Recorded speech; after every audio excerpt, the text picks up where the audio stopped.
G'day folks, what is going on? It's Jacob. Hope you're doing really, really well.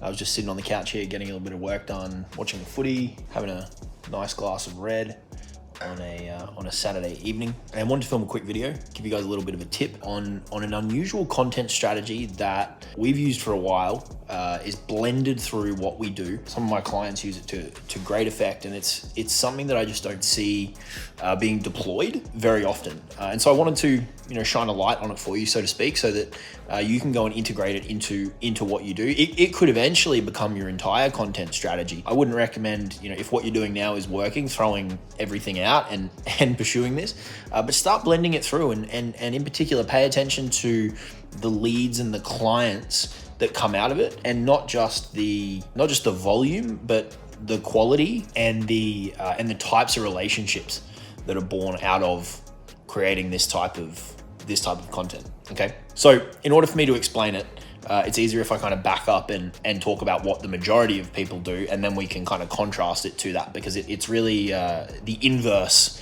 or kind of the other end of the spectrum. All right, so a fairly mainstream content strategy and approach that 1000% works and is very, very effective, and we still do, and we still help our clients with, is whatever your transformation is that you help people achieve, be that through a course or a coaching program or a consulting offer or whatever it is, however you have it structured up, is you really go deep on the individual that's in their current position and understanding pains, problems, challenges, roadblocks in terms of where they're at currently, really going deep on understanding where do they want to go, and talking to people that are in that phase right now, because that's ultimately the transformation that we're selling. And obviously we want to communicate with them, and we want to meet them where they are, and we want to demonstrate, hey, I understand the things that you're going through. I understand the things that you want to achieve. I've been there, I've done it. Here's how I did it. Here's our unique approach. Here's how our approach is different to the rest of the market. All those kind of things we definitely want to do, and they work very, very well as a content strategy. But I want to, as I said, open your eyes to a slightly different approach. So there's a couple of assumptions that I need to make here. And one is that if you're somebody who is offering transformation type services, that was probably, a couple of years ago for you in your journey, for example, or maybe 5-10 years ago. It's really going to depend on the individual. And you're probably now further along in your own journey, right? Because ideally you're continuing to grow and evolve, and you personally are, you're probably also paying mentors, or you're probably also paying coaches, or paying people for consulting, or investing in continuing to learn more and develop in whatever area of expertise it is for you. And so naturally, you're going to be going through your own constant kind of evolutions and transformations at the same time. And this is where we start to get into this unusual and very little known and little used content approach that I want to illuminate for you today.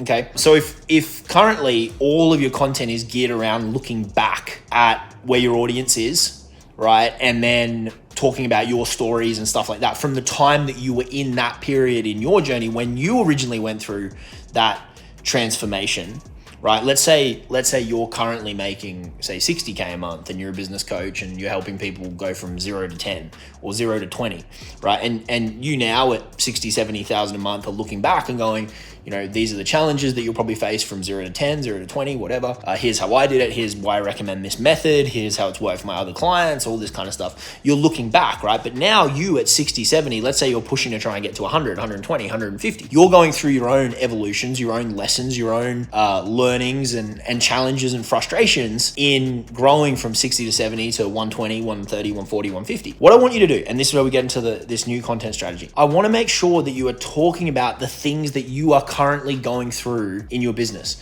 the challenges that you are currently facing at this level, right? And now some of you might be hearing this and going, yeah, but it's not relevant to my ideal target client. My ideal target client is going from 0 to 10K, 0 to 20K. And remember, we're just using this as an example. It could be whatever your transformation is, and wherever you are currently now, in whatever niche that may be, health and fitness, relationships, whatever. But I want you talking about the things that you are going through right now, what you're tackling, the problems you're overcoming, the breakthroughs that you're having, the people that you're investing with, the lessons that you're learning, the clients that you're working with at different levels, all these kind of things. I don't want you holding that back because you feel like it's not 1000% perfect fit relevant content for your ideal client based on where they're at now. Because a couple of things are happening and not happening when you don't include this type of content. One, it can feel quite constricting in terms of you're limiting yourself in what you really create, right? Like there's probably some awesome lessons and insights and ways for you to demonstrate your authority and your credibility and your experience by sharing the stuff that you're going through right now. And if you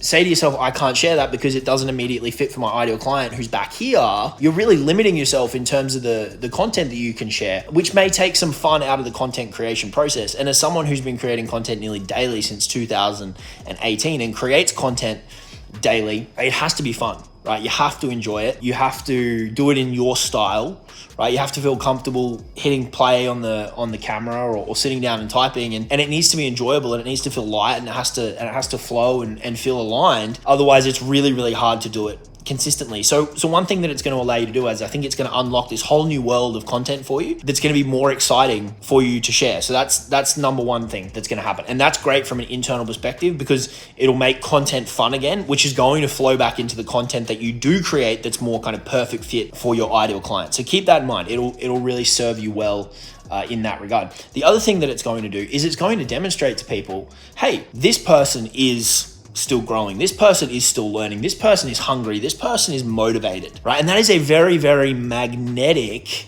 thing for you to demonstrate to your audience. The last thing that we want is to pay people who did this one thing and have stopped, right? And they're just writing it. They're just writing it and writing it and writing it. And they've really, lost the passion and lost the drive. And it's just like, well, I did that one thing and I'm just going to milk that forever. That's not inspiring. That's not magnetic.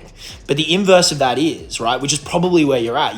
You're wanting to continue to grow. You're taking on new challenges, right? It doesn't just have to be more money, but you can be exploring different ways to do things and ways to be more time efficient and, how to generate a more leveraged business or lifestyle or whatever it may be, right? Like you're going through evolutions and refining things, and you should be talking about that because it's very magnetic and it's very inspiring, okay? So that's just a couple of things that might happen. Now, usually when I talk about this with people, the main block that comes up is they're like, yeah, but it's not immediately relevant to my people, and therefore they're not going to want to reach out and buy off the back of it.